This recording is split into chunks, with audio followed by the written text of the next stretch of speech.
உங்களுக்கு அடையாளப்படுத்த நான் வந்து யாரையும் கண்டுபிடிச்சு உங்களுக்கு நான் தான் வாழ்க்கை கொடுத்தேன், இவங்களை நான் தான் ரெடி பண்ணேன், அந்த மாதிரிலாம் நான் சொல்ல மாட்டேன்.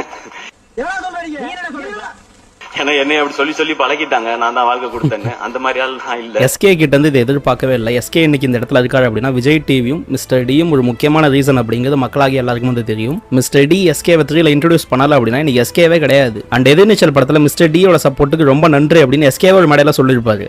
நான் எஸ்கே அப்போ அப்படி பேசிட்டு இப்போ இப்படி பேசினா நியாயமா இது? ஸோ இண்டஸ்ட்ரியில் க்ரோ ஆகிற வரைக்கும் ஒருத்தவங்கள்ட்ட பம்பி பேசிட்டு க்ரோ ஆனதுக்கப்புறம் அவங்களே அட்டாக் பண்ணி பேசுறது சச் அ ஒஸ்ட் பிஹேவியர். என்ன பழக்கம் அது?